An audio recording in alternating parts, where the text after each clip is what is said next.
Hello, and welcome to Collect Jurassic World. I'm Victoria. And this is Tim. And we are your hosts on this adventure through all things Jurassic World.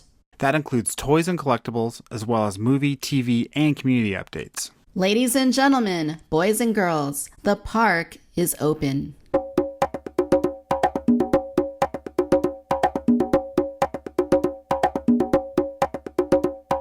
New year, new dinosaur toys. At least that's the hope here at the park, isn't it, Tim? Always ready for the next new attraction. And as we say here in Jurassic World, bigger, louder, and more teeth. More teeth. That's always the key thing here. So, Tim, it's been a little bit since we did our last recording. I know we just published it right before the new year, but we had actually recorded it a little bit before the holidays even, right? It was like November, I think, that we had done that one. Yeah, and there was like a fast and furious amount of collecting news and Jurassic news and all that stuff shortly thereafter, which was kind of awesome in December, obviously the holidays, but having all that awesome stuff to kind of get us excited for the new year. And here we are in the new year. Here we are. So how are things on your end? Good. Just getting through it. As far as like toys and stuff goes, I've been focusing on a new collection room. I know in our last episode we talked about running out of space and managing your collection. So, of course, that extended to needing to kind of redo everything and find a new way to display some more toys. How about you? I'm doing pretty good. Now that I've kicked COVID, I think I'm doing pretty good. I'm doing a little bit better now. And I think I might have gotten it from that guy down, the guy that's working at the Raptors. What's his name? Oh, Frank. Yeah, he never wears his mask, ever. I was going to say Owen, but you could be right. Maybe it was Frank. Picking on Owen. But no, things are good. Just keeping busy here. Been organizing the collection a little bit. And like you said, we're always buying toys, looking for the next new toys. So, we got a lot to talk about in this episode. We do. And there's been kind of a little lull on like new stuff we can buy. I mean, there's been some, which we'll get to, but it's kind of been a little bit quiet as far as trying to find new toys. But again, lots of new stuff announced and teased and peaked. So I'm kind of excited to get to it. So let's head over to park announcements and kind of, let's see what's going on in this episode. Right. So in this episode, during asset tracking, we will be talking about the latest sightings out in the wild. In upcoming exhibits, we're going to talk about things that have been reported on, things that are making their way out in the near future, and hopefully a very near future based on some of the stuff we're talking about. I'm really excited. In Trophy Room, we're going to be talking about the latest acquisitions that we've added to our own personal collections. And in Around the Jurassic World, we're going to be talking a little bit about news outside the toys, outside the collectibles, what's going on in the world of Jurassic. And then, of course, Tim, we're having Jurassic Clash. Jurassic Clash. Woo. I feel like we should just say right now what we're going to be doing this episode, just so everyone sticks around to hear it, because it's going to be epic. Tell us. It's going to be Jurassic Clash Spinosaurus edition. We're all excited about Spinosaurus here, and of course we'll get to why later in the show, but definitely stick around for Jurassic Clash because it's going to be a throwdown, a super predator throwdown. Yeah, it's a Jurassic War, I think is what it is. Of course. We haven't been this epic since our Battle of the Rexes, probably. Yeah, that's been a little. When did we do that? That must have been season 1. It wasn't even season 1. It was before we did the podcast. It was on Cantina Chatter. So that's throwing it way back, way back. Yeah, I've heard of that. All right, let's head over to asset tracking. We do have we do have some stuff that's trickled out here and there since we last recorded, and the most exciting is these new Soundstrikes and Massive Biters that have shown up at Target. And I think you were like one of the first people I knew who found them too. You lucky California collectors. Yeah, that was that's been a minute. That was like in like before Thanksgiving, I think, right? Or somewhere, right. Yeah. It was late November. Yeah, a few of our friends, our contacts that we keep in touch with, started finding those, or they were checking the Target inventory and seeing them on Pop Finder and whatnot. And I was like, you know what, COVID's ramping up. I'm going to stay away from the stores. One night I was like, you know what? I just need to go to Target. I need to get a couple things. I walk in and every single new toy is on the shelf. Yeah, that's just great luck. Great luck.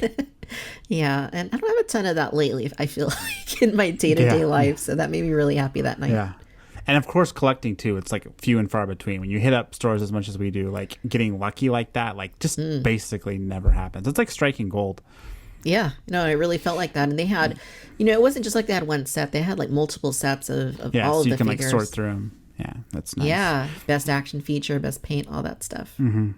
I think what's interesting about these Soundstrikes and Massive Biters is they seem to hit almost like all at the same time at Target, which you see that every once in a while. Sometimes you see like figures kind of have like a rollout where it's like they start on the West Coast and then they pop up on the East Coast, and then like after a few weeks they spread everywhere. But this was like a straight up like instant COVID drop.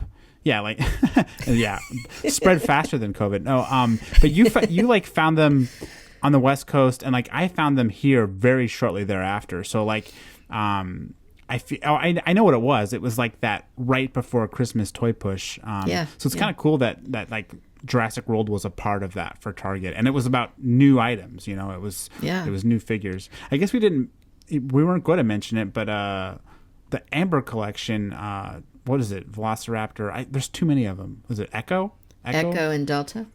Yeah, but Echo was like part of this this kind of drop too. Amber collection of figures. So just cool that like right before Christmas there was some new Jurassic to track down. Yeah, and for the record, this was before I got sick with COVID-19, so I wasn't. I stayed home during my whole time. I promise. Yeah, she wasn't going out looking for massive biter Albertosaurus. I already had it. Already had it.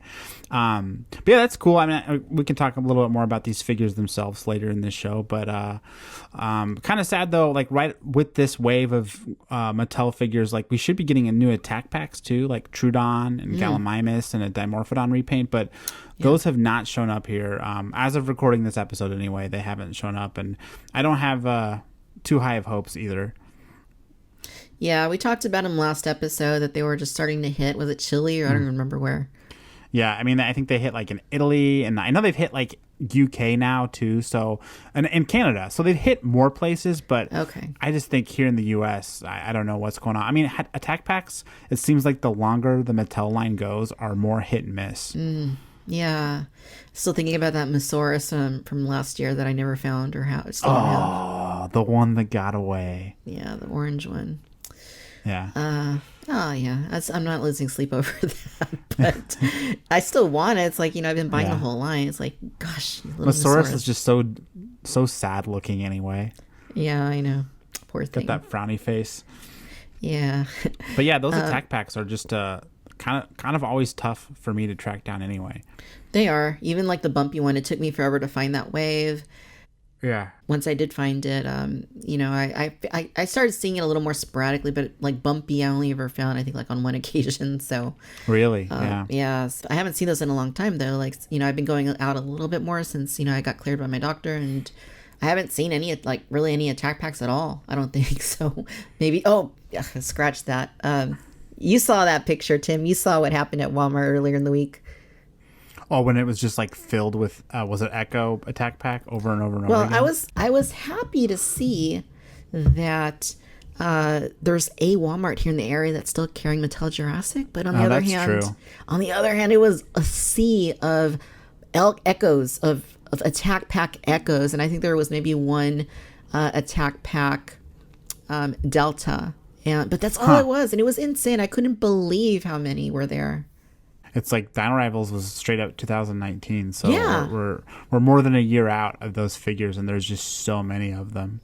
It's crazy. One of those things that we'll never understand, like why they overproduce some waves and underproduce others. I mean, I wish I knew why that worked, or why some countries manage to burn through waves and always get the new waves, and like we just kind of get backlogged here sometimes. It's crazy. Yeah, for sure.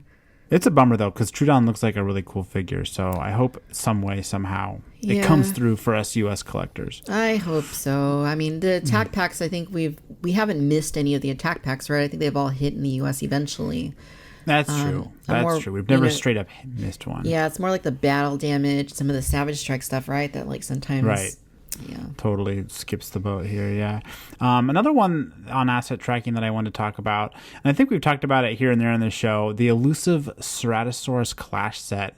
I think I imported it from Mexico. You held out and it paid off. You got it from Walmart. But even on Walmart.com, it was only up there briefly. Like, it was not up there for a long time, and it kind of goes in and out of stock. Right now, it's been out of stock for a while. So kind of a hard to find Camp Cretaceous set with Stratosaurus and the little raptors. But it showed up randomly out of nowhere at Ross. I think it was like $15 or something. Maybe it was only, I don't know what it was. But anyway, I mean, just sort of like an ongoing saga for this set that, didn't get the rollout that it probably should have, and just sort of is just languishing in these stores. Yeah. It's so weird. It's, I mean, because, it's meant to tie into Camp Cretaceous, and, and season 2. Well, yeah, and season 2, is imminent, and it's like, why wouldn't you have a bigger push for something like this? I mean, it's a nice set. What was it, $20? Is that what they were on for at Walmart? Like, it was 20, I think. Yeah. Yeah, I mean, it comes with some. I mean, for $20, you're getting quite a bit in the set. I mean, it's a Ceratosaurus and 2 Raptors. So, and I don't understand why it had to be exclusive. It's not like it's, like Legacy Collection or something, or Battle Damage. I think that's kind of been the case with playset type multi packs, right? With this line generally, true. It seems like so. Yeah. Even like going back to the story packs in 2018. I mean, those I think they only hit Target and maybe Kohl's.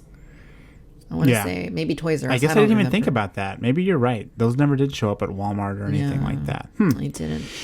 Well, it's a bummer because the Stratosaurus that comes with the set is really cool. The Raptors I could take or leave, but the Stratosaurus is an awesome design. Yeah, it is cool. I still haven't opened mine. I got my 2 sets here, but I still haven't gotten. You should open it. Oh man, the Stratosaurus is good. It totally.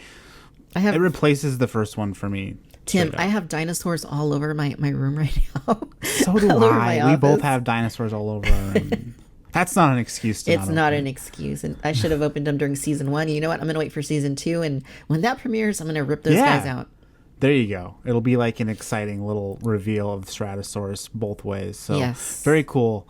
One last thing here on asset tracking, not quite Mattel toys, but still kind of cool and worth mentioning for one kind of interesting thing about it is, so you remember back in 2015, Jurassic World came out, lots of merchandise came out with it. Of course, there was those lovely Hasbro toys that we were talking about before we started recording. Oh, the nostalgia.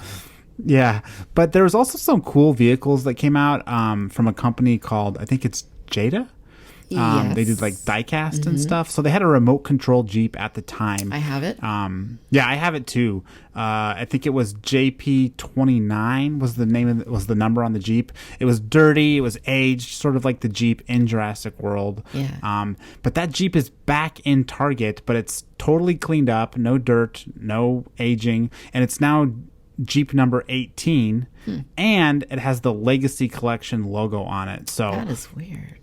Kind of an interesting release. Like, it came out of nowhere. They didn't just re-release what they already did. They kind of like made it a variant, if you will. This is interesting. So you're saying it has Legacy Collection branding on it, even though it's not a Mattel product? Right. So that right there is very interesting. That Legacy Collection sort of is transcending Mattel and kind of becoming like a Jurassic thing. Yeah, that almost sounds like a Universal thing where, they're kind of decreeing anything relating to the original films is going to have this branding. So that's really interesting. Yeah. Better believe it has an only at Target sticker on it, though. So of course it don't does. Get any ideas. The rest of the box has like Primal Attack branding too. So obviously something meant to come out, in 2020, more or less.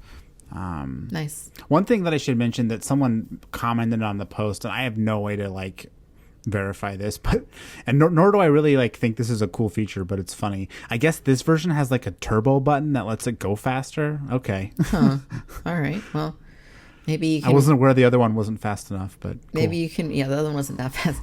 Maybe you can recreate. Must go faster. Must go faster. Yeah. See, they should put that on the box. Come on. Yeah. Who's marketing these things? Clearly not us. Pretty cool though. I don't need it, but if I see it, it's probably going to be hard to say no. I'm inclined to agree with that. Yeah, very cool. Awesome. Yeah, good stuff. Now here's the music here.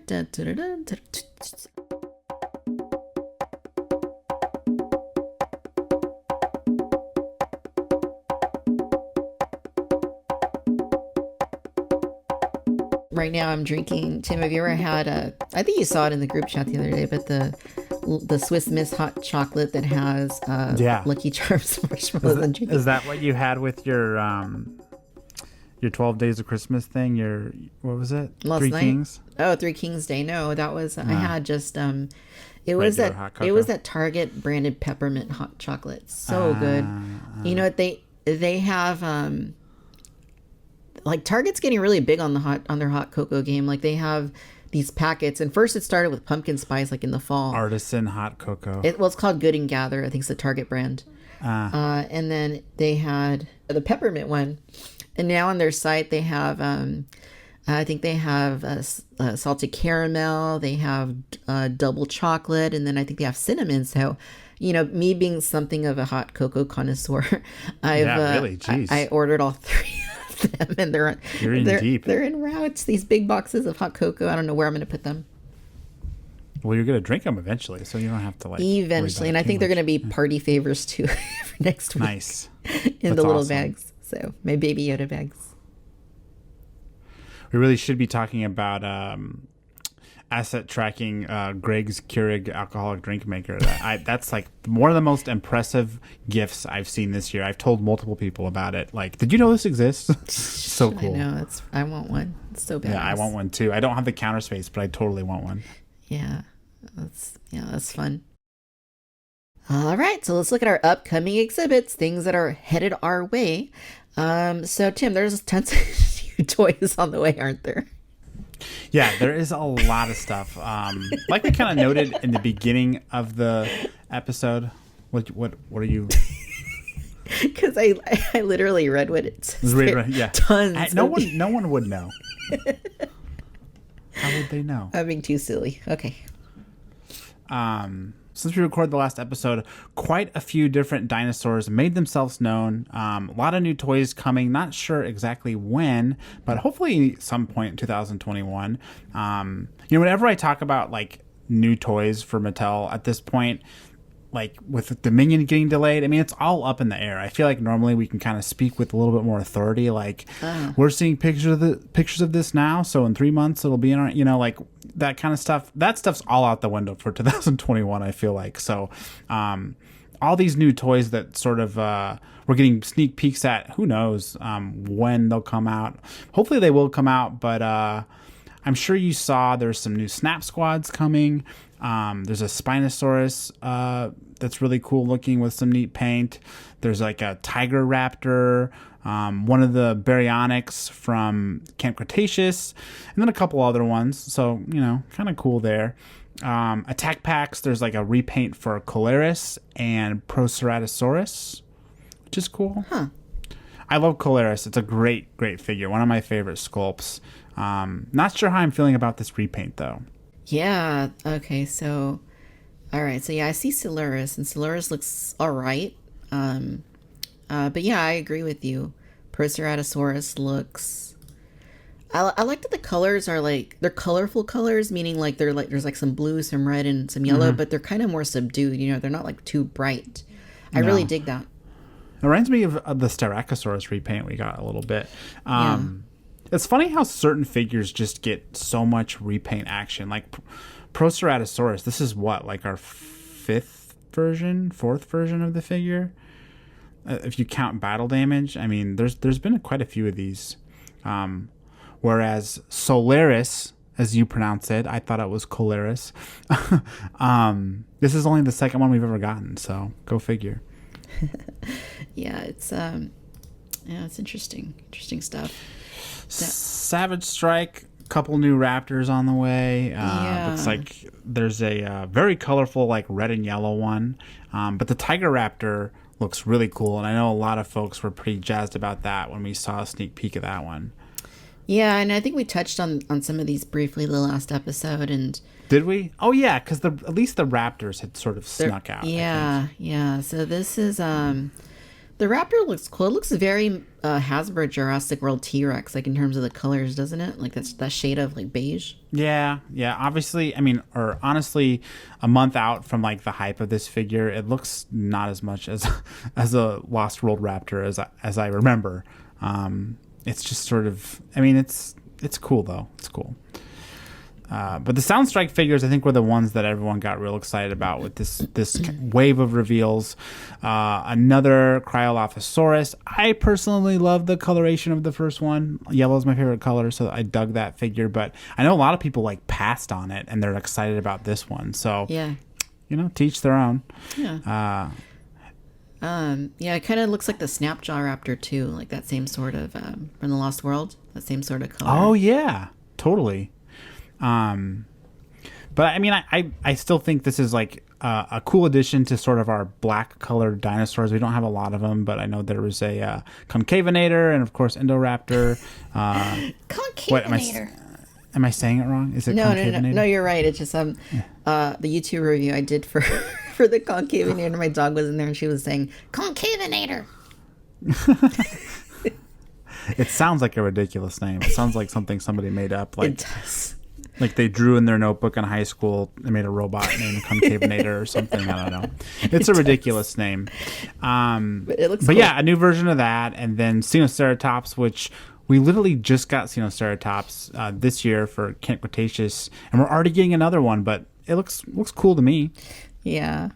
I like it. I don't like how the eye is like all That's what I'm beady and laughing bright. at. It looks like it looks like startled or surprised or I know. Like it's like, huh? Whereas like the Sinoceratops we already have has such a cool eye paint, especially for Mattel. Yeah, I don't. This is a really curious one because it's like they're going back to that original, Pachyrhinosaurus color, somewhat. Somewhat, yeah. Yeah, but I mean, they just released this, and it's the one that they released is so good. It's like, why is this so good? Yeah. Why is this even necessary? It's just like, I mean, I don't understand. I mean, they should have just done something totally different, but. Or they should have taken the wrong Sinoceratops and repainted it as a Pachyrhinosaurus. Yeah, exactly. That would have been cool. That would have been better. Yeah, but I mean, I guess for herd building purposes, I love a good repaint of a herd animal. Again, that eye just because they can fit in they could fit in as a pair, right? Because they're pretty similar overall. Yeah. But the eye makes it like what?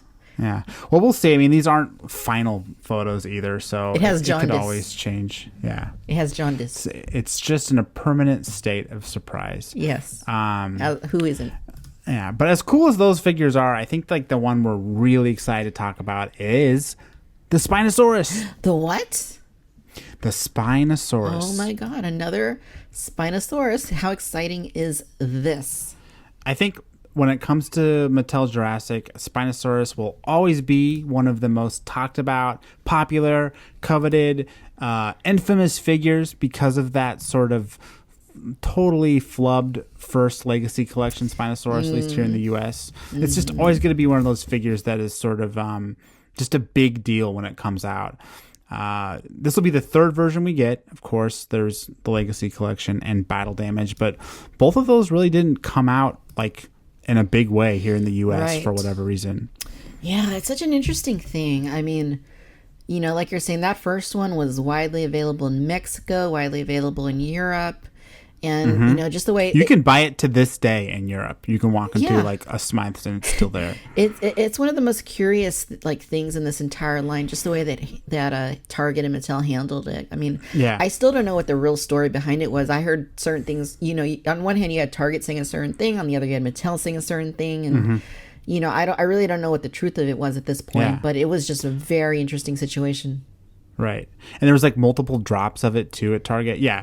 We'll never know. We could do a whole episode on what went wrong there. And then of course the Battle Damage version didn't fare much better. It was one and done, boom. It came in a holiday, what do they call those things? A packer display at Walmart for the holidays. And then once it sold out, it was gone. It was just that was it. It was gone. Like an aisle display thing. Yeah. It was interesting. I think that they only ordered, like Walmart seemed to have only ordered like one batch of it, like for the holidays. And right. I remember it hit before, right? It hit like a month or two before that though. Yeah. Hit in October. Okay. The October. Yeah. And I still remember that whole situation. And, I remember being at Walmart and, like messaging with you, and you gave me the info and I was able to get it. But yeah, it was weird too, because I got that one and I ordered one online when it went online, and it was online for like a week or something, but then it just disappeared and it never like was seen again. So it's just it's a strange species for Mattel, and I hope that they get this third one right, because it looks probably like my favorite one yet. It's not battle damage. It is sort of it's called Extreme Chomping Spinosaurus, so it's literally just like the Legacy Collection one. But the paint coloration is just wild looking. Or not wild looking. It's just very impressive.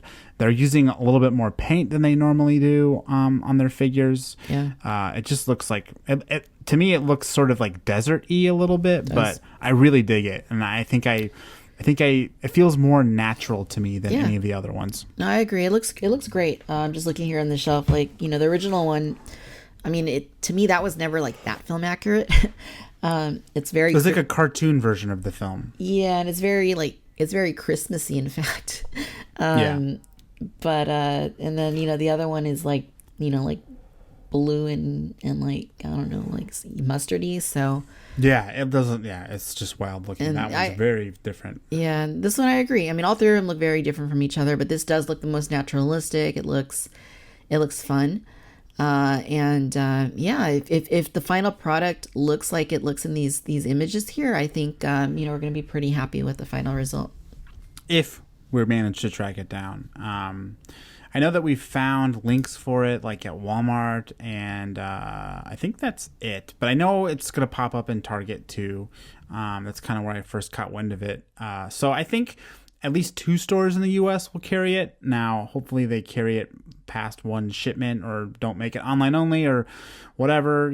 Hopefully it's not hard to get. But I certainly don't blame collectors for being apprehensive about tracking this third one down. Yeah, no, same here. Here's hoping this one, we don't know the full details yet, but here's hoping, that it's not an exclusive, but if it is, like, that it's they have it figured out, like how they're going to distribute it, because we don't.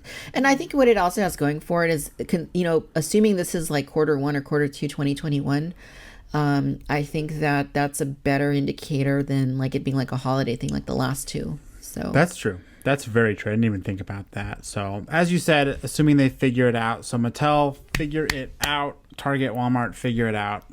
Make this a figure that everyone can buy, because people are...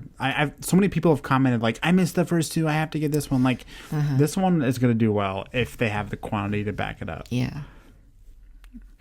Another super exciting release on the horizon. I'm not sure when it will be, if it'll be this first part of the year or whatever. Again, this one I feel like is definitely going to be possibly impacted by Dominion being delayed, but it's a Legacy Collection set. We don't get a lot of Legacy Collection releases very often. The last one was Hammond and the banner with the Raptors. Very cool, but this next one is even cooler. It is the Jurassic Park Jeep cloth top with Dennis Nedry at 3.75 inch scale and a new Dilophosaurus. It looks so cool.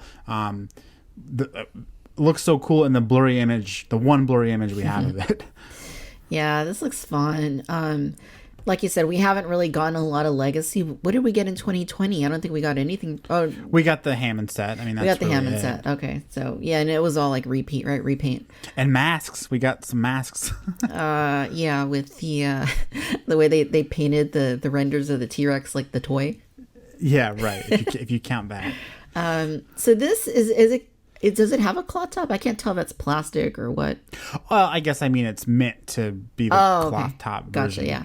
But who knows what it is, yeah. Yeah, either way, it's cool to have the Jeep back in circulation, because it's been a couple of years now. And I know I got a few like for $10 when they started marking them down, but I know a lot of people like weren't able to get it, or they didn't carry it as long as maybe some people thought they might. And it's nice to see it back, but also like a slightly different version of it. So if you already have the original, you'll have a reason to buy it again. Yeah, I think this one could be superior.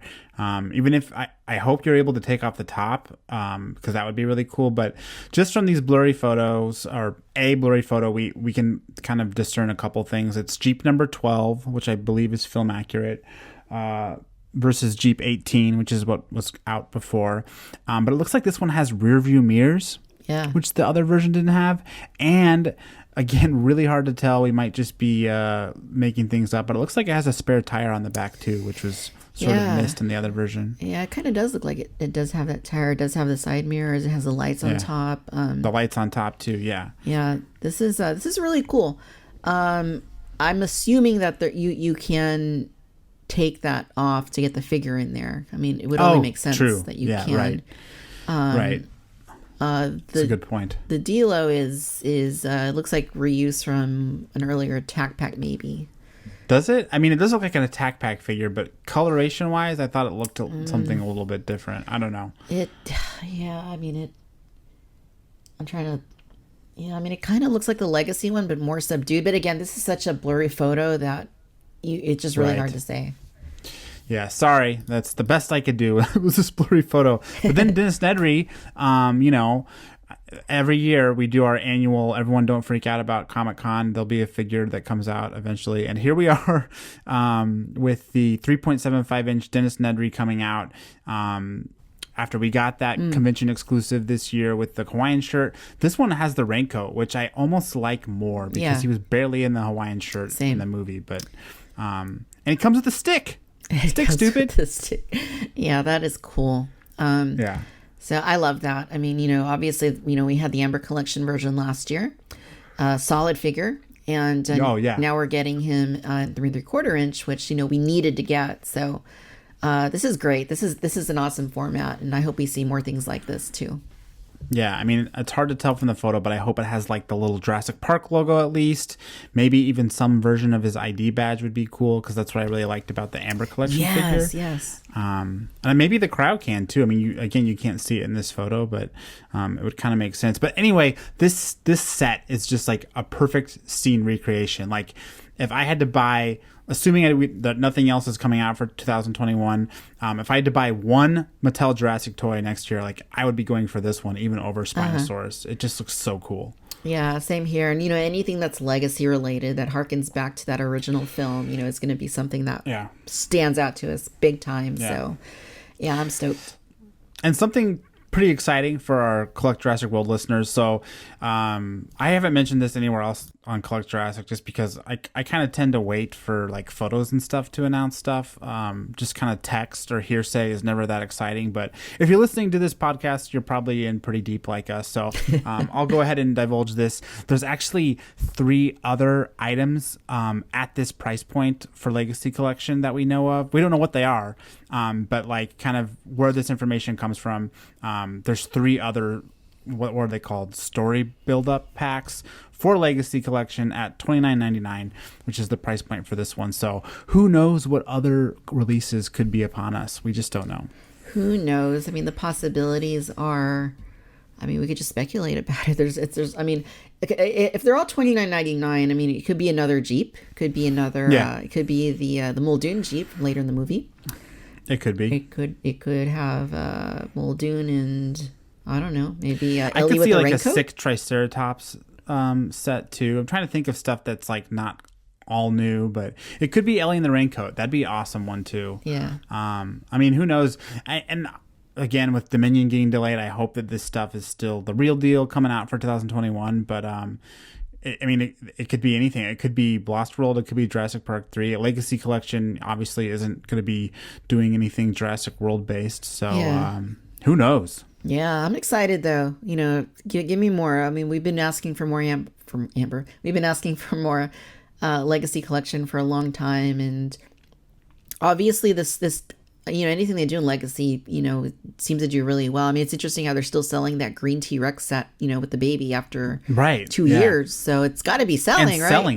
Selling it. Yeah, no, it'll like go completely out of stock at my Target and then show back up. So it's definitely selling. I'm interested to see how this one looks in packaging, because one of the things I really liked about the Hammond set that came out this year was it just looks really nice in the box. So much so that I have one in the box just because I like it. I'd love to see this sort of in like a windowed box too with the Jeep, maybe sort of set up like a faux little scene in there. That could be really cool. Yeah, absolutely. Yeah, really stoked to see what more is, I mean, like you said, you're saying like, it's a different kind of year. The movie was pushed back, so we don't know with any certainty what's going to happen with, some of this stuff. But considering that it's Jurassic Park and it's not Dominion, I think there's a pretty good chance that we'll still see it. So yeah, just release it. Don't wait. Just release it, please. We'll I can understand them holding back like the Alan Grant and Ellie Sattler stuff, like because they want to like tie into the new movie Dominion with them in it. But come on, it's Dennis Nedry. As far as I know, Wayne Knight's not in Dominion, so we can release this set. Well, any of them. I mean, they're all Jurassic Park. Like give me the Dominion versions of those characters next year. But give me the classics now. That's not a spoiler. You know what happens in that film. Yeah, we'll take them. I did want to end this sort of upcoming exhibit segment on just a couple little teases for Amber Collection, because I know that's definitely one that's super popular with people too. We've talked about it here on the show, again, like not something I really talk about on anywhere else on Collect Jurassic, but we've talked about leaks for Amber Collection. We just got some more information that sort of backs up those leaks. I think we talked a lot about different humans that were coming. The more and more we hear like that stuff is just like right around the corner. We're talking about like Alan Grant, Ellie Sattler, some other classic Jurassic Park characters like Robert Muldoon and Ray Arnold are due for Amber Collection figures. So again, kind of like with Legacy Collection, is right around the corner really right around the corner, or are they going to be delayed because of Dominion? We really don't know. Right. But the next dinosaur coming out is the Trainidon. And it is the Jurassic Park 3 design for the Trainidon. Nice. That's good news. I didn't know that detail. Yeah, I'm stoked about that because I really just can't get into the small crested Jurassic World version. No, that one just is so bizarre. It's so, and even the Mattel figures really don't have that, and they have a little bit small of a crest, but theirs still isn't as small as the movies. But it's just such a weird departure, and Jurassic Park 3 is what it is, but those Trainidons were awesome. So I definitely want to figure those. Definitely a highlight of that film. I love the colors on them too. They're just like, really, really cool. I'm looking forward to that, to seeing what that looks like, and also looking forward to something that's not a repainted raptor in Amber Collection. Right. I know you're hard at work at kind of doing some sort of investigative thing of how much Amber Collection is kind of backed up at Target with all those raptors. So hopefully, they make some way for some new releases. But I have a feeling this Trainidon is going to be orderable, whether it's online or whatever. So I'm not too worried about it. I just hope that Target doesn't get cold feet and be like, we're done with Amber Collection because it's not selling. It's like, well, it's not selling because you have 2 out of 4 raptors with no context, and we could go on and on about that. There's definitely a lot to be said there, but I just hope that this stuff makes it through. Doesn't get so backed up with those raptors that we don't see the new stuff, or I think if nothing else they'll have it online, or and Amazon will probably have it online, so I'm not too concerned about that. Yeah, we'll see. But just all in all, just a lot of new stuff on the way. Hopefully all coming out right around the corner and through the year. Again, it's a weird year, but surely some of the stuff we talked about in this segment is coming. Spinosaurus is definitely coming. It's everything else that we just don't know for sure.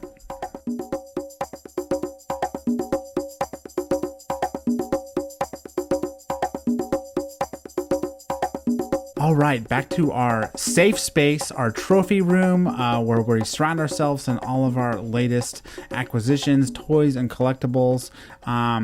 This is our first episode of the new year, which means the holidays transpired while we were taking our break from our last episode. Did you get anything Jurassic related for Christmas, even remotely? No? No. No. Nope. Did you ask for anything remotely related to Jurassic for Christmas? No. Oh, well, that's on you then. I don't feel bad for you. I got a couple things, no toys, but I got some cool box lunch like backpacks and a fanny pack, which my family was horrified when I opened it. But I was like, I wanted this. I wanted this. A dork pouch. A dork pouch, yeah. So I got a couple things. I got a cool mug, like a tin mug with Jurassic Park on it. So I'm digging their Jurassic Park stuff that they've been coming out with. So I got a couple things. Nice. That's there's nothing like a little Jurassic to liven up the holidays a little bit. Right, so right. that is super cool. But no, nothing for Christmas on my end. No. Yeah. Well, what about elsewhere? What other Jurassic stuff have you gotten outside of Christmas? What stuff have you gifted for yourself? That's a better way to put it. Yeah. So the last things that I think I remember getting were the massive biters that we talked about already. The Allosaurus, Yeah. Sarcosuchus, the Soundstrike Baryonyx, Triceratops, Trainidon. That day that I found those all at Target. And I love those, like just as like a wave, just like as new stuff, even though there's some repeat in there. I was really pleased with finding some new stuff, and just the dinos themselves. There's some tweaks about them that make them unique. So I was really happy about that. Yeah, for sure. I mean, let's throw the Trainidon out right now. That figure is just, I don't really like the bigger Trainidons from Mattel, but No. I liked everything else. I mean, the Triceratops is a figure we have a lot of too, but yeah. I kind of appreciated the sort of crazy coloration. The splotch on its back was kind of fun. It looks cool fun. next to the other Camp Cretaceous figures. Yeah, for sure. And we're still missing a Triceratops. Do you remember that one from Comic-Con last year? It was, Yeah, yellow. it's probably gone. At this point, probably. Yeah. But then there's the Baryonyx, the Soundstrike Baryonyx, which this is like a kind of a pseudo new figure. It's got some primal attack action, and I love the paint coloration on it. I do too. We talk about how a lot of these things we get over and over, but this one is actually one that's pretty neat because like you're saying, it is a retool. It is a little bit different from the one we got previous. So. And I think, the colors on it are fun. Like it's, fairly naturalistic. It's not anything, over the top. But, would fit in still with those other ones if you have them. Yeah. I kind of like it because it sort of has like a waterline paint scheme. Like you can kind of see if it was sitting in the water, like how it would blend in. So good point. Sort of like an alligator almost. It's a cool one. Yeah, it is. And these massive biters, like you said, they're just the paint coloration on them and sort of like the subtle tweaks to the Albertosaurus are really exciting. I love the Albertosaurus figure. Every single one they come out with seems to outdo the previous one. This is the third one. But I really like this one, like a lot. I do too, Tim. It's just, green and orange. Those are my high school colors. I was like, ooh. That's great. And it's retooled. There's the battle damage is gone, which I love the battle damage on the battle damage versions, but getting something for the mainline for the massive biters, I just think that this works really well, and it's kind of nice to see what the sculpt is like without any kind of gimmick on the side of it. Yeah, I must ask, what was your high school mascot? The hawk. A hawk, or would you say orange and green? Yeah. Interesting. I don't have a Mattel figure for my high school mascot. We were the Silver Streaks, which is black and silver, like a lightning bolt. Oh, cool. But they have not made that figure yet. So Endoraptor's close. But yeah, going back to the figures, the Sarcosuchus, I really like this new version better than the first one. Obviously, we were blown away by the first version because it was like a kind of a new silhouette for Mattel, but I love these like more vivid colors. Yeah, for sure. And this is the one thing from this like these newer figures that I actually did a video review on. I don't review everything, and just I can't really do that. But this I did because I missed reviewing the first Sarcosuchus, and I felt like this would be a good way to bring them both in, to compare them. And I really like this new one. I mean, it's colorful, it's different. Like we don't have anything in the line that's colored like this. And although I prefer the naturalistic appearance of the original, like I always say, if you're gonna change it, like change it, do something different with it, make it fun. And I think that's really what they did here. Yeah, and the Sarcosuchus just base figure is such an awesome figure. Yeah. The primal attack action, like the way it twists its neck and kind of thrashes around, it's probably one of the better primal attack figures, period. For sure. So, I mean, it's kind of funny that they went ahead and repainted it in the same year, more or less, but it's going to be a popular figure. I know at the Targets around me, all these new massive biters are gone already, even though they got quite a few in before Christmas. For now. And now it's just Science City around here. For now. But like I keep saying, we're going to be sick of these soon. Yeah, probably. But they are awesome. They are. And it's all we've really gotten here in the U.S. since we last recorded as far as new Mattel figures to add to our trophy room. I did import Troodon, Gallimimus, Dimorphodon, but they're still so like rare that I haven't even opened Troodon. I'm like scared to. So I can't really talk too much at length about those, but it was interesting. I guess we could have talked about this at some point earlier, but there's like packaging variations on these figures too. Yeah. So like Camp Cretaceous, we know that like Baryonyx Grimm and Trainidon and Pterodactyl were like Camp Cretaceous figures, but the Albertosaurus and Sarcosuchus have both popped up with Camp Cretaceous packaging instead of like the Primal Attack packaging that you and I purchased them in. Wait, did you say pterodactyl? Did I? Trainidon? Pterodactyl? Maybe you didn't. I thought I heard pterodactyl. No. But yeah, it's just kind of interesting that like they came out with Primal Attack packaging, and then now they're coming out with them in Camp Cretaceous, which leads everyone online to be like, "Oh my gosh, Sarcosuchus confirmed for Camp Cretaceous." It's like, I don't know if that's the case. Yeah, I doubt it, but that is interesting though. I mean, I'm glad that I'm not like a packaging collector, like completionist. Oh my god, that would be. Oh, I mean, it's already hard enough as it is just buying one of each release, and if we move to like buying them doubles for them packaged and the variants of the packages, like no way. No. And then I think wasn't there something like last summer where one of the dinosaurs, maybe it was Tarbosaurus, like it came like in the box, just like tied to the box, but then some came with like plastic in there too. Oh yeah, it had like a different leg brace or something. I do totally remember that now. Stuff that only like we would point out. I think you pointed that out, or Greg did. But yeah, I mean that stuff is just like too much for me. I mean, this is a very obvious variant that it's like straight up Primal Attack and straight up Camp Cretaceous, but that's a pass for me. I'm good with one figure, and I think they're just doing it because like. Again, we'll just keep saying it. Dominion was delayed, so they have these figures that they still want to sort of hype up a Jurassic property. So why not just throw Camp Cretaceous on it since we're getting a new season of that? Yeah. And probably another new season, I would imagine, this year at some point too. So just sort of to keep them relevant and attach them to something and mislead children into thinking that there's going to be a giant prehistoric alligator in their animated series. Yeah, I'm sure they'll believe that. Yeah. Do you feel like we got like significantly less in 2020 than we did in 2019 overall? I don't think so. I in my shelves that I have toys on are organized a little bit differently, but I would say that we got just as much Primal Attack as we did Dino Rivals. Okay. Just kind of a quick visual rundown of the way I had my shelf set up. It seemed like, I mean, there wasn't like a Brachiosaurus or anything this year, like anything huge, but I think we came out okay. Cool. All right. Yeah, I just couldn't really tell. Like I feel like I don't know why. I feel like I spent less on Jurassic World in 2020 than I did in years prior, but maybe it was more spread out or something. I don't know. You're kidding yourself is what I think. Or you're just spent so much more on Star Wars that what you spent on Jurassic pales in comparison. No, don't remind me. Don't make me think about that.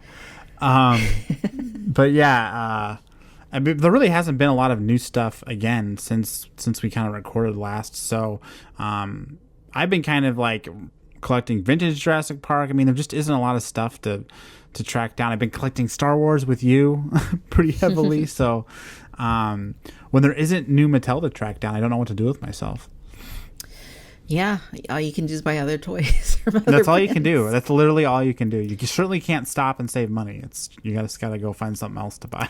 Yeah, I mean that's how it's terrible. I know it's awful, but I feel like that too sometimes, where it's like, all right, I haven't bought a toy in like a week. Nothing's coming out for Jurassic. It's like, and I start browsing Amazon, like, like I don't know. Toys make us happy. It's fine. There you go. Fine. It's not like we're gambling at a casino or it's totally fine. Going out on like weekend binges or we're We're buying toys. We're just buying 8 remnant stormtroopers. It's no big deal. That's all. Yeah, that's it. That's so. Yeah, I mean, it's just kind of been slow. So our trophy rooms haven't grown too much in terms of Jurassic. No, not a whole lot. But the organization is ramping up. I know that That's right. Between the two of us, we're in the process of reorganizing the collections and making it more manageable, because that's been big. As we talked about in that last episode of Jurassic Toy Therapy, that we were trying to manage things a little bit better, and we're doing it. So it's always a process, but we're getting it done. Yeah, I definitely don't have room for a new Spinosaurus, but yes, we're doing it. Who does? Yeah.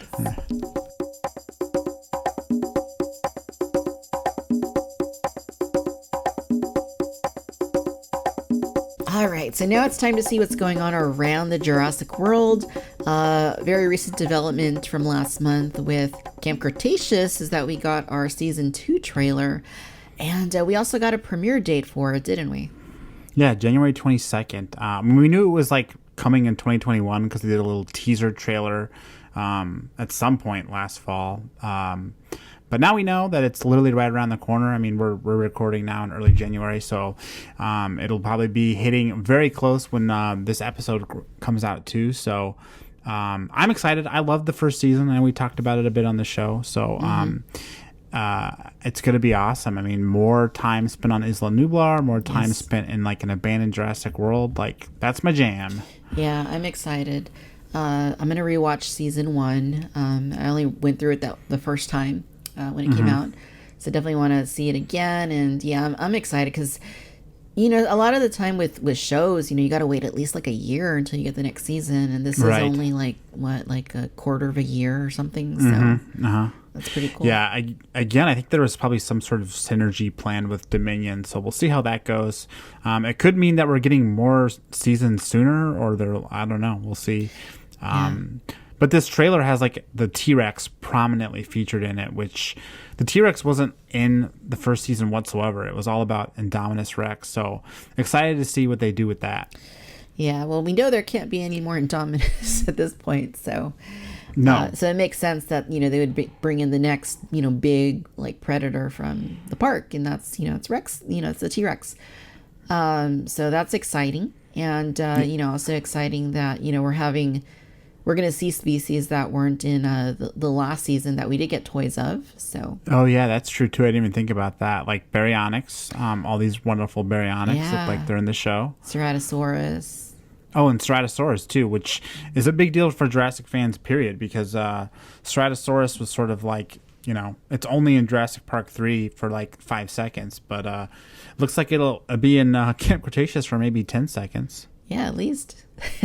And it looks cool too. It's a gray color. It's different in that little brief glimpse. Yeah, right. It still looks I mean, I will say, just to be critical, it looks it doesn't look quite as cool as the other Camp Cretaceous dinosaurs as far as the effects goes. But I'll wait to see it in action and see what it looks like. But you can tell that a lot of the dinosaurs are just straight up the same model as the movie. As the movies, I should say. Sure. Yeah. No, it looks, I'm excited. I just, more of this show is, I found, we talked about Season 1 pretty in depth previously, but I just found it to be very enjoyable, very entertaining. Yeah. I thought that. You've only seen it once, though?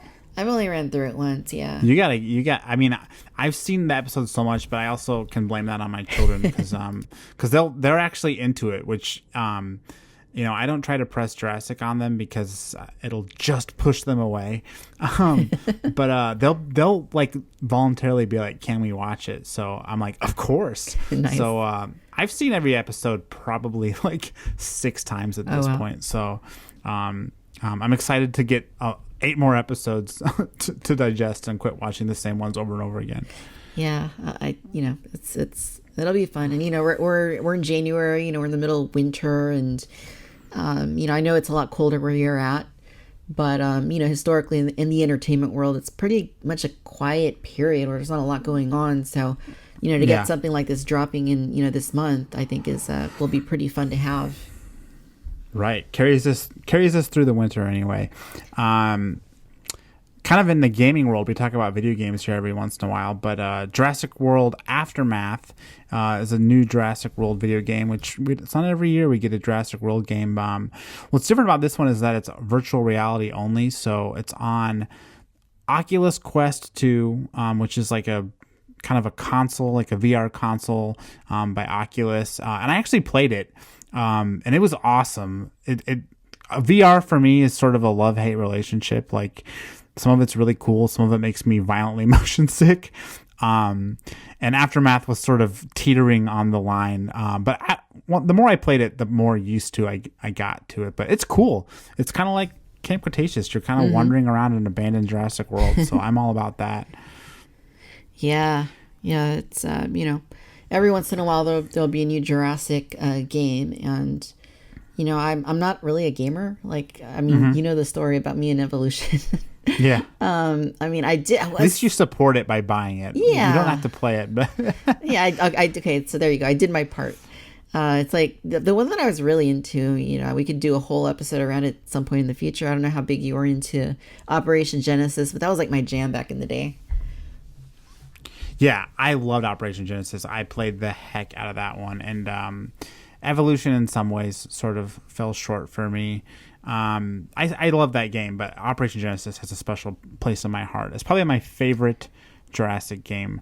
And Aftermath, I shouldn't say that. Trespasser is my favorite Jurassic game, but Aftermath sort of has Trespasser vibes in that you're, again, kind of exploring a derelict Jurassic area. But it's just very like, I want to say streamlined. Like, it's not like there's a lot to do. You're basically just kind of escaping raptors, hiding from raptors, making your way kind of through the areas. But it was cool. I mean, and I hope that we get more Jurassic games kind of coinciding with Dominion and maybe even Camp Cretaceous. I just want more to play with. Yeah.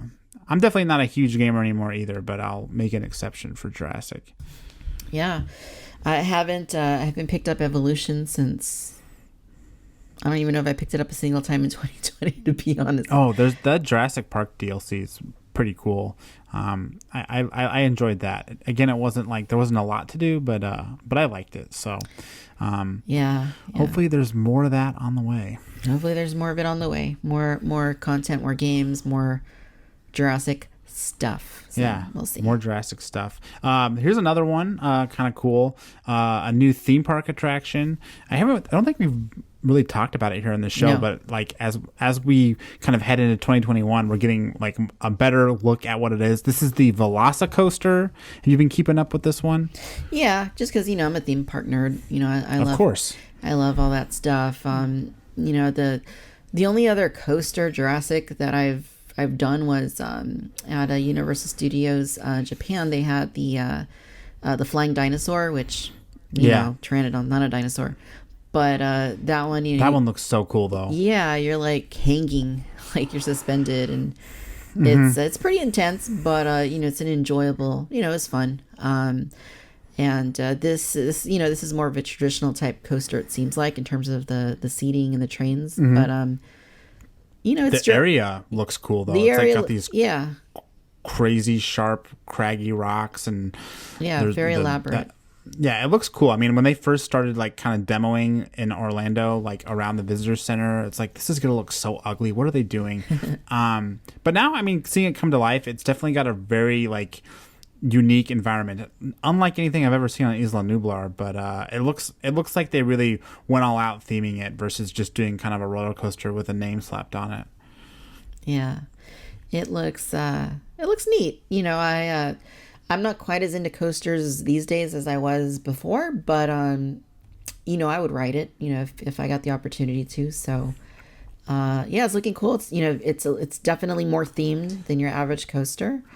And it's Jurassic Park, so what isn't there to like? Yeah, and hopefully, like, I know there's like raptor statues in the ride. I doubt they move or anything, but I can't wait for them to kind of take the wraps off those and see what those look like. It looks like it's going to be sort of the Raptor squad in the coaster, but we'll see more. I mean, we already have seen kind of what the coaster cars look like. I know Universal put that on their social media, so I'm sure they'll just kind of keep ramping this up, similar to what they did when the Jurassic World ride opened up in Universal Studios Hollywood. Yeah, that'll be neat to see what they do. Obviously the last one opened up before the pandemic, so I don't know what if they'll have a huge press event or what, but I guess it depends on when it opens. Do we have a date on it anymore? At this point? I don't think so. That's not Universal style. I take it they kind of just open when they wait, and then they open it. Yeah, so we'll see.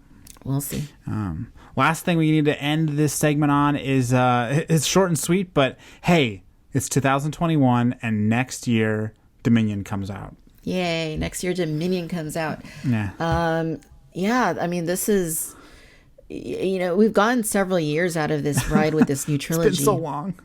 I know. 2015, we got Jurassic World, and, before that, we were following the production, and then, here we are 2021, and we're going to get to still follow. I know it's filmed already, but, we'll still get to kind of follow the, whatever tidbits we get, right. From either from Universal or whatever people post on Twitter that you don't want to see.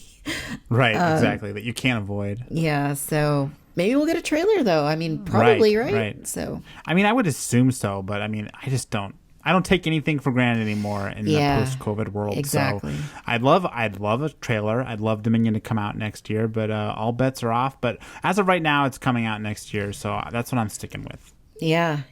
I'm stoked. I'm stoked for the characters, the original classic characters that are coming back. I'm stoked for the merchandise. Yeah, I was gonna say, come on.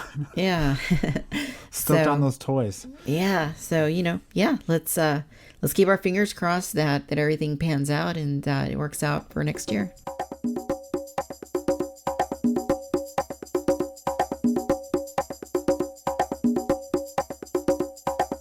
All right.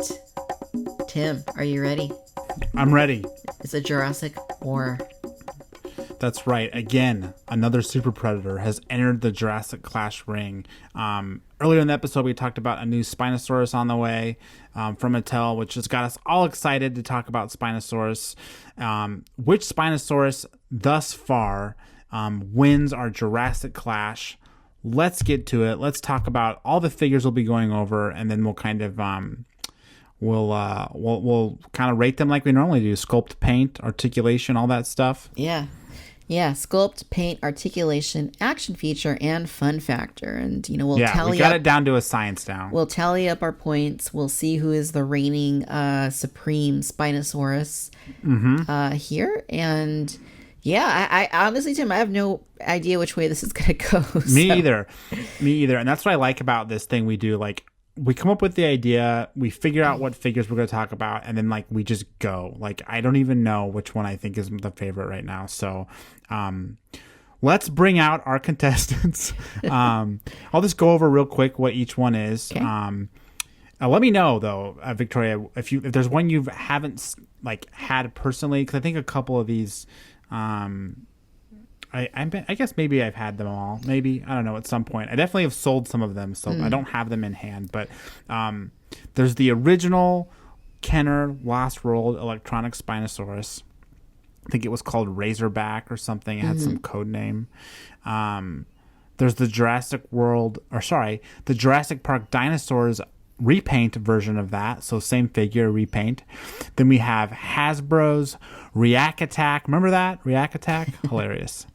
They had the Spinosaurus for Jurassic Park 3, kind of like the base figure. And then we had not a repaint, but an all-new React Attack Aqua Spinosaurus, so sort of like an aquatic blue version.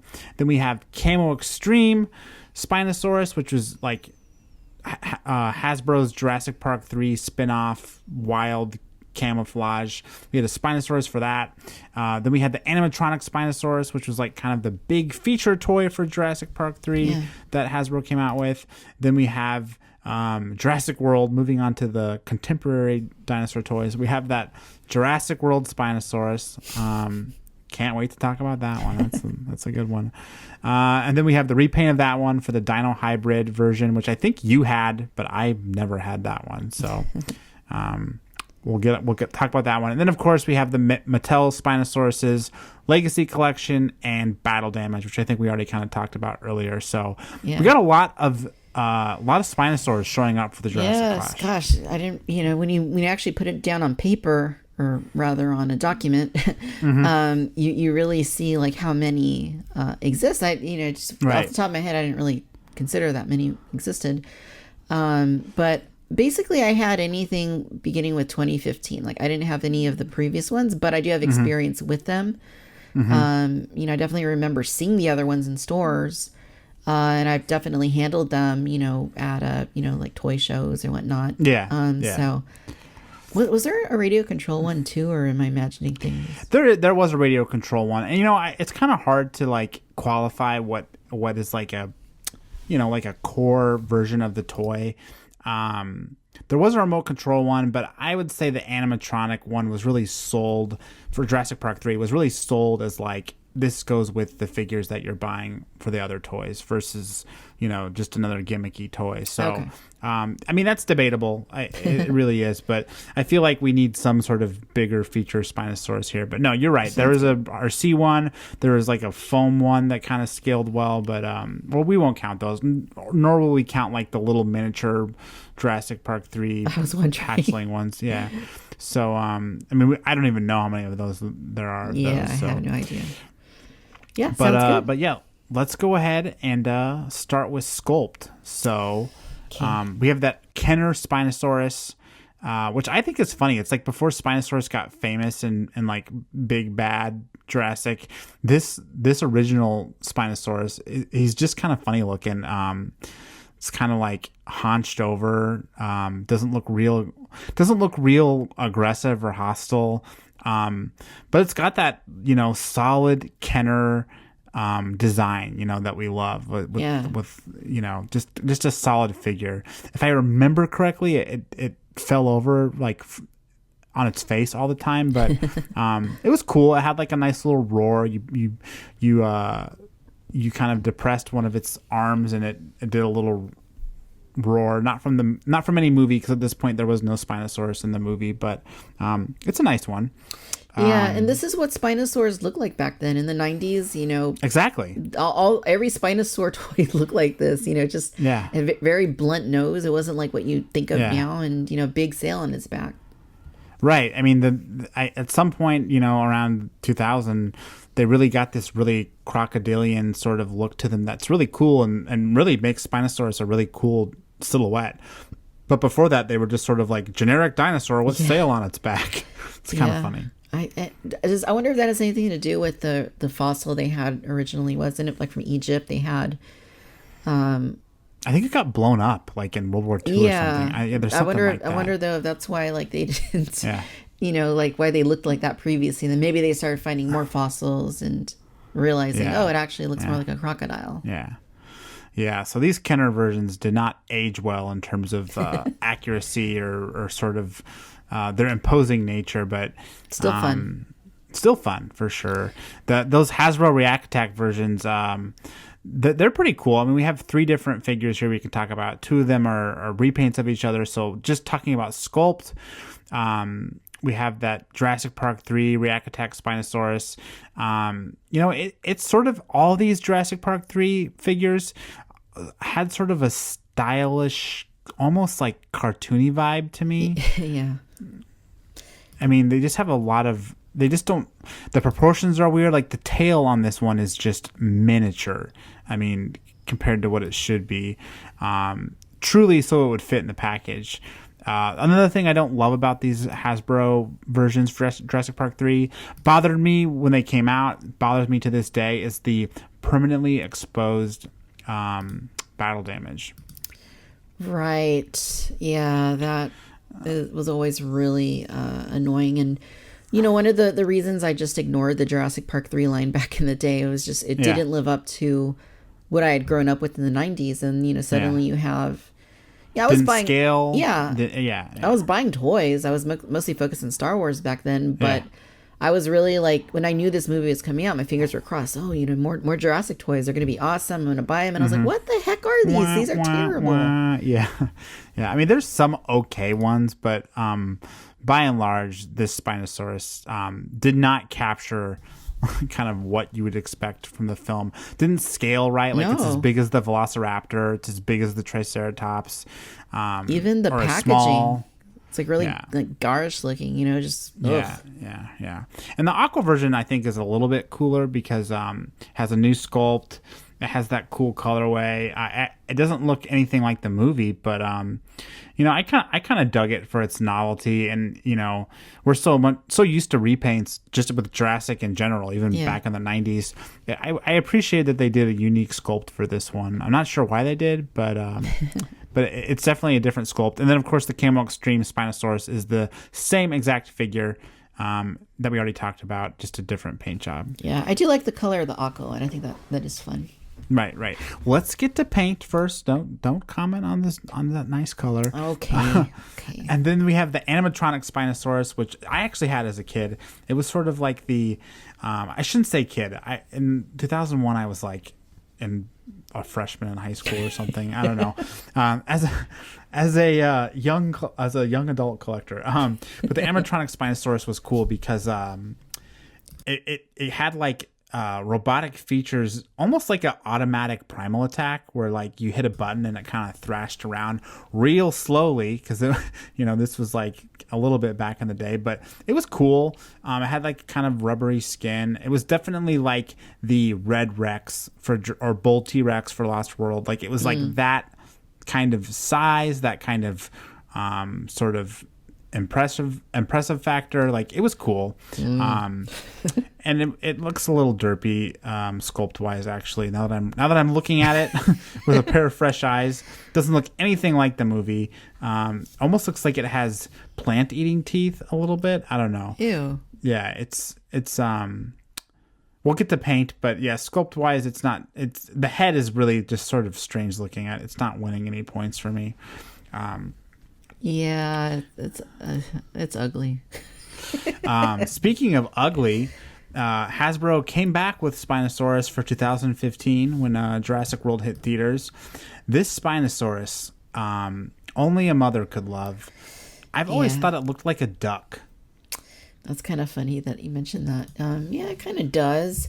It's just funny, like how ill-prepared Hasbro was for the Jurassic World and the success that it would go on to have, because I mean this is just ugly, talking about like obnoxious looking like Spinosaurus packaging or toys. This is just, it looks like a zombie. I remember people would say back then that it looks like it was does. Yeah, like it was, it's all like skinny and malnourished, and like I remember the leg sculpt on it was ridiculous. Like how you were supposed to pose it. Like one foot was sort of like pivoted back with like the toes down. I mean, talk about a figure that could not stand to save its life. Right. And then it's like missing teeth. It's like, it's weird. Yeah. It's really weird because, again, like Spinosaurus is not, at this point, is like an established film design. And they like just made this weird zombie duck. I don't know what it's supposed to be. Yeah, it was a huge letdown, but I think so was the rest of the toy line. Rest of the toy line, but we were so starved at that point that we took anything we could get. These are terrible toys, especially you looking back on them. But at that point, it was like, okay, well, what choice do I have? Yeah, I gotta get it. The tail, the way it sticks up in the air. What is that? Yeah, it's so weird. It's just a weird looking one. And then, of course, they did a Dino Hybrid version, but same figure. Did it come with, like, accessories, though, or something that we could talk about for sculpt? No, it didn't come with... No, not this one. No, okay. I know some of those hybrid ones came with, like things you could add on, but not this one. Came with screw holes. Yeah. Oh, yeah, that's a feature. That's bullet an holes. Action feature. Battle damage bullet holes. And, again, these Hasbro 2015 figures had that permanent dino damage, that gaping wound that you could not cover up. For collectors like us of a certain age, like you grew up with being able to cover up the battle wound. So if you're going to take that away from me, that's a problem. Getting back to Mattel, We're finally back up to the current time period for Jurassic collecting. Again, we have Legacy Collection Spinosaurus. Sculpt wise, I mean, this thing is pretty cool. Yeah. So this is the golden age of. I mean, this is like a second golden age of Mattel Jurassic toys, and finally we have the Big Bad Spinosaurus a little bit later in 2018. I think it was 2018. That sounds about right. Yeah, a few months after the movie came out. Wait, was it 18 or 19? It was 18. I think it came out. It was before Dino Rivals for sure. Yeah. So. Okay, 18. Yes, 2018, and there was a lot of hype behind this because the Spinosaurus is just one of those interesting things about Jurassic Park 3. It has its fans and it has people that like absolutely hate it. But in terms of like toys, everybody loves the toys, right? It doesn't matter what you thought about in the movie. If you're getting a dinosaur toy, especially a big one, that's something to be excited about. And when we got word that we were getting this one, a lot of people were stoked. Yeah, and I think the sculpt does a serviceable job. It definitely isn't like perfectly recreating the movie, but it definitely fits in with all the kind of stylistic looking Mattel figures that we have. It's not like uber realistic based off a film model, but it's also not like cartoony or anything too. So exactly. And I know the battle damage version is more or less the same exact figure with obviously a different action feature, which we'll get to. But sculpt wise, who are we giving this to? I mean, you have the no longer accurate Kenner versions. You have the React Attacks, which we both kind of look down on. You got the Hasbro 2015 Spinosaurus, which is just a laughing stock. So I think it's pretty clear who we're giving a sculpt to. To the Hasbro Jurassic World 2015 one? Yeah, exactly. That's what that's exactly what I said. Yeah. The zombie duck wins. No, I think we should go ahead and give it to Mattel this time. All right, let's give it to Mattel. And we'll make that a tie between the legacy and the battle damage if we have to. That's fine. If we have to tally up points here, that one will just go to both of them. Okay. But no surprise there. Mattel really kind of brings it with their sculpt usually. Yes. They do. Even if they don't feature screw holes. All right. Heading on to paint. We have a lot of different colorations here. Ooh. A lot of different ones. This is a tough one. I mean, when you have that really eye-catching metallic dino hybrid paint, it's really hard to look at anything else. I mean, that's just... I know. Yeah. Look at those, like, golden, like, limbs and the feet and the claws and like the red like zebra stripes and as bizarre as this Hasbro Dino Hybrid Spinosaurus looks, they really brought it with all the different paint. I mean, sometimes we complain about, oh look, I just looked this up on Google and the third image that it pulls up is a review from someone called Victoria's Cantina. Came out November 3rd, 2016. But no, we complain about Mattel figures not really like having a lot of paint. But this Dino Hybrid Spinosaurus has got almost too much going on. It looks like it like fell in glitter or something. Yeah, it's definitely a little out there. It's probably not going to win the category. No, it's not going to win the category. I'm very much a fan of that original Lost World color. Me too. Yeah. I love that color. I mean, it's kind of like the sail has got like a really vibrant color that sort of goes into the body. I dig this one too. I think the Jurassic Park 3 Hasbro figures, I don't know. I mean, it doesn't really look like anything from the movie. It's kind of got like it's just sort of, it's not doing anything. It's not like, it doesn't look bad. It just doesn't look great. Yeah. I mean, I feel like this original one's like feels very much like a 90s like dinosaur toy like color palette. Yeah. And of course Mattel's, I mean, the Legacy Collection version, I think you called it a Christmas. The original, yes. Yeah. I mean, it's okay, but it's still not winning any film accuracy rewards. Or the Mexican flag.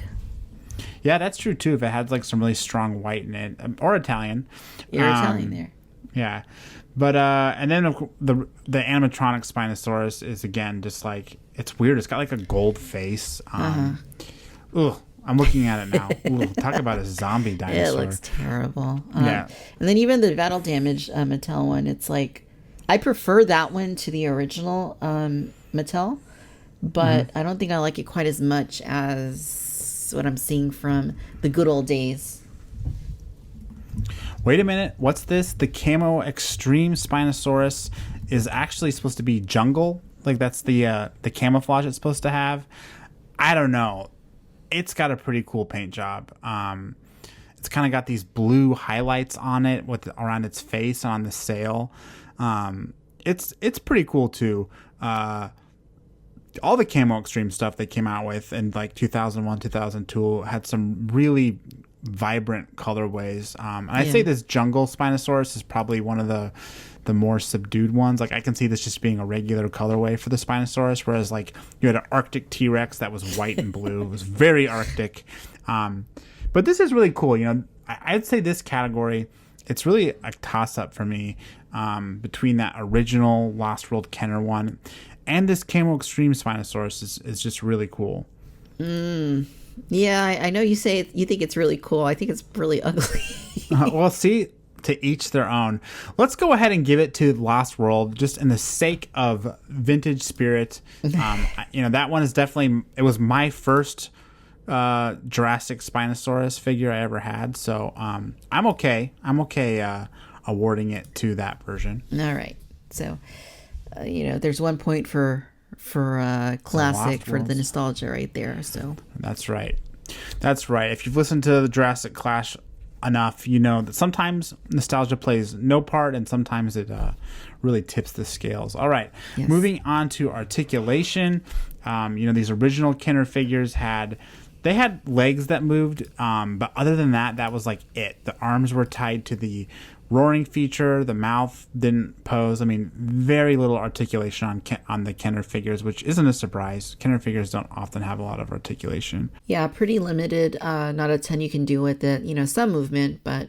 And then I think when we get into the Hasbro, we're kind of in the same boat, right? Like there's not like a ton of functional. You know, I mean, they're kind of pre-posed as it is. Yeah, that's what I really don't like about this React Attack ones is that they have like a very like in motion.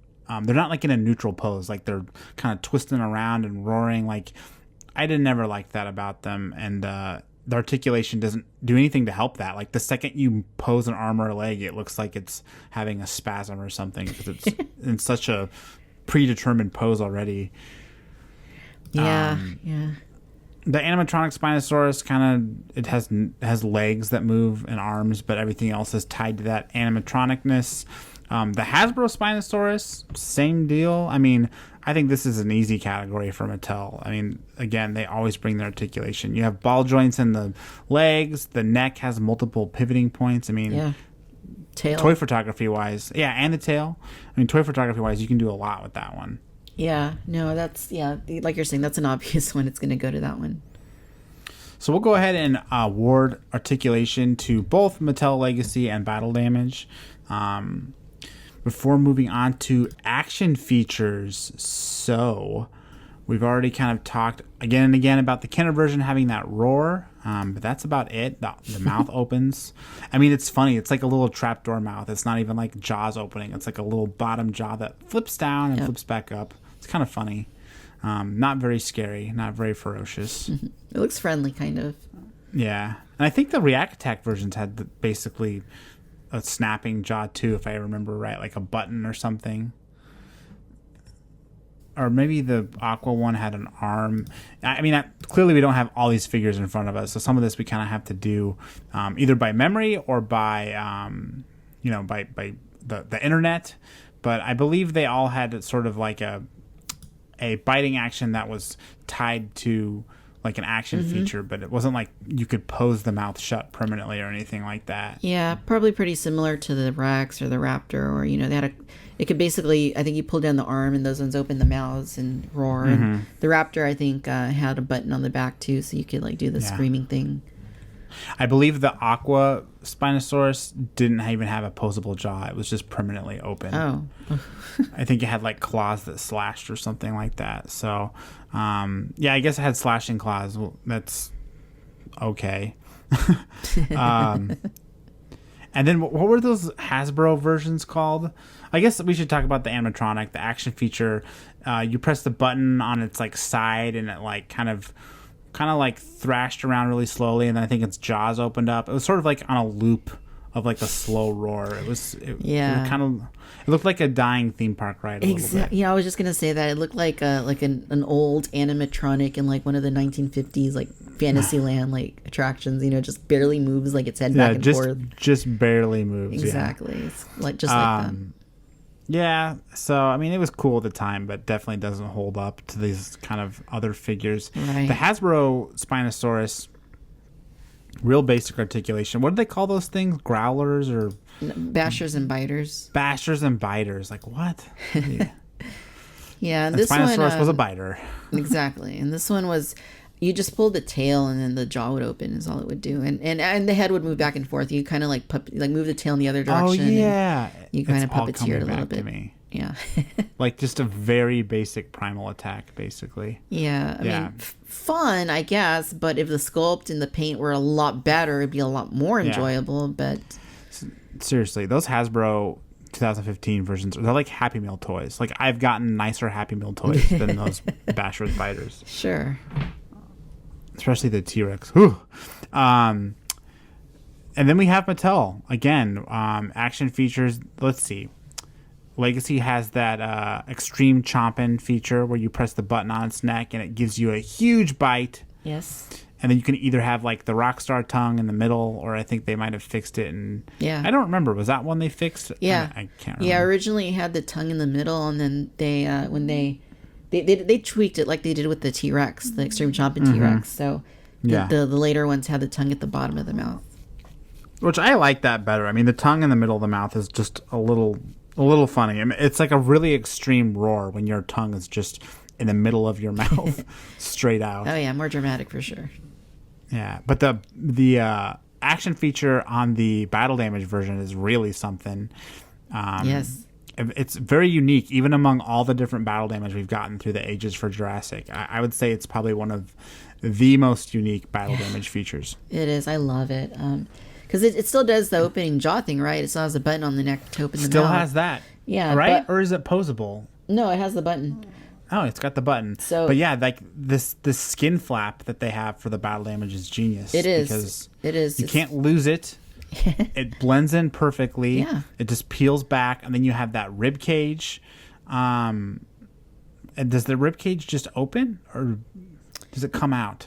Yeah, no, it has. Yeah, it has a button on the Spinosaurus, and once you pull back the ribs, then you have the all the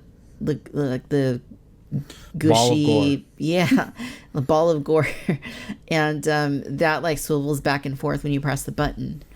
It's so cool. I would have loved that as a kid. Me too. I think it's very inventive. I think it's very innovative. It's something that I always like to see on these toys because, a lot of them share the same features, but this one truly is unique. You don't get this on any other Battle Damage or any other Jurassic World toy. So I'm a huge fan. Jurassic Park toy. This like liquid blood thing. It's cool. Yeah, it's I love it. I love the juiciness to it. I think we have a clear winner here, and it's going to the Battle Damage Spinosaurus. I mean, that's just so cool, so unique, and so interesting that they would really lean into the gore for a bigger figure. But I'm here for it. Totally. And that brings us back to fun factor, which is a little bit like kind of putting it all together a little bit. Yeah, it's a little more subjective, I think. But yeah, we're kind of considering the totality of the whole package, Mm-hmm. For sure. And the Lost World figures, I think we've kind of gone through. Obviously, we love the paint on them, but they are just very pedestrian, sort of basic figures. There's not a lot going on. Yeah. You can't even really pose them to do anything cool. No. I don't think they're going to be winning this category. Yeah, I mean, even for their time, they weren't the most exciting. Mm-hmm. They weren't even in the film, so it was kind of hard. It was, it's kind of like the Lycanops or, Dimetrodons. Like they're cool, but they're just not as exciting because they weren't in the film. Right. There wasn't anything to really get your imagination going. Yeah. So, though I would argue, like the Carnotaurus, it didn't matter that it wasn't in the film. Something about that was awesome. So, I don't know. Maybe the figure just didn't do it. Didn't do enough. Right. The Carnotaurus. Those React Attack Spinosaurus, fun factor wise, I mean, it did have, I think it had two different roars. It had like the one you got when you pressed the rib cage, and then like the exposed damage, and it had one that when you did the roar. But other than that, I think, both you and I kind of have panned these figures as being out of scale, weird poses, exposed battle damage. Like, I don't know, for weird kids like us, it wasn't doing it for us. No, it wasn't. I didn't even buy them at the time. It's like I said, at that JP3 line, I skipped it. It just wasn't fun to me. It just wasn't interesting. Like, nothing to me really looked like the movie, and there wasn't really a good sense of scale like you had with the Kenner stuff. So, no. Yeah. Did get a William H. Macy figure though. Can't miss that one. But the animatronic Spinosaurus, fun factor, I had this one. Again, it doesn't age well, but when I had it, like at the time, I thought it was pretty cool. I mean, it could kind of pick up smaller dinosaurs. So it was fun. It was doing more. It certainly didn't live up to like Bull T-Rex as far as fun factor, Yeah. But it was all right when it wasn't, looking terrifyingly ugly with its weird gold face. But yeah, also not doing it for me. And these Hasbro Spinosauruses, I mean, I don't know. Is there a fun factor to be had with that Dino Hybrid version with its insane colorway? I mean, they make the toy mildly better just because it does something. Yeah. But not enough to like save the figure or anything. Mm-hmm. I'd be interested to go back and watch this review you made 5 years ago now on this one, and watch you're just like ranting and raving how great a figure it is. That'd be so funny. No, I doubt that. But this is the best Spinosaurus that's ever coming out ever. Yeah, I mean, I don't know. Fun factor for the Legacy Collection Spinosaurus. I mean, it's awesome. It's got great articulation like we talked about, but something about that battle damage version is just so much fun. Yeah, I mean, like we said, it does everything that the Legacy version does and more, because it does have that battle damage. So, yeah. That's, and the battle damage doesn't even take away from the figure. Like you could, it's just there. It's very well integrated into the sculpt, and it gives you a lot more options. It gives you extra play, and extra like for display. I mean, I guess the only thing I could really say is the skin just kind of hangs there when you open the panel, but I mean, but you can't lose it. Losing down damage isn't very fun. No, it's not. Thankfully, I never lost any of mine, but no, it wouldn't be fun. And I guess you could just think of it as like skin that's like hanging off. Right, just like flesh just ripped off. Yeah. Yeah. And the rib cage is cool too. I mean, it's kind of cool. Hey, it's educational. You're teaching kids about anatomy. Yeah, there you go. It's all about the science. So I think we got a clear winner in this category too, which, I mean, let's go back and look at the scores. Sculpt went to Mattel Legacy and Mattel Battle Damage Spinosaurus. Paint, we did give to that Lost World Kenner Spinosaurus. But then articulation, we were back to that Mattel Legacy and Mattel Battle Damage. And then for both action feature and fun factor, we gave that to the Mattel Battle Damage. So there it is. That one kind of cleaned up. So there it is. Yeah, I mean, that one, usually this is kind of close, or, at least a little bit of a competition, but really the Battle Damage Spinosaur from Mattel is clearly winning pretty much all these categories, which is no surprise. It's an awesome figure. Happens to be the latest one we got. But I mean, there's been a lot of Spinosaurus through the years, but I think that one is just overall hitting all the right marks. Yeah, for sure. And I prefer it. I mean, not just like because it does more than the Legacy, but like I said earlier, I prefer the colors on it. It's just different. It's fun, and I don't know. I just find it like very like pleasing to look at. Display wise, it looks awesome too. It just there's nothing that's come out with Mattel that really looks like it at that size. No, so yeah. Yeah. So, yeah. What now? Should we get this sculpt and have it in those Kenner colors too? That would be really cool. Mattel likes to do a good throwback, so it could happen. That'd be cool. Yeah, maybe. I can't see them going that crazy with the colors just because they're a little bit more reined in as far as their toy budget goes. But we already talked about it. There's another Spinosaurus on the way that looks awesome. Yes. Without the battle damage, I don't know if it'll unseat our Jurassic Clash winner if we ever did this again. But Mattel's got a great figure on their hands, so I'm glad that they're doing repaints of it. And I don't think anyone would complain about this repaint. Yeah. No, at least here in the U.S., the demand is still there for this sculpt. So I'm glad that they're finding another avenue for which to bring it back. And, with a different color palette that's very different from the first two. Yeah. And, I'm just glad that it's going to be back out there. And hopefully more people will be able to get their hands on it. And, we'll be able to get our hands on it and have a third Spino to add to our ranks. Mm-hmm. Yeah, sans ball of gore, but still going to be a cool figure.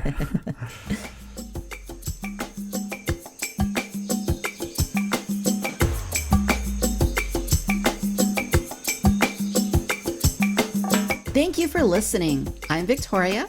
And I'm Tim.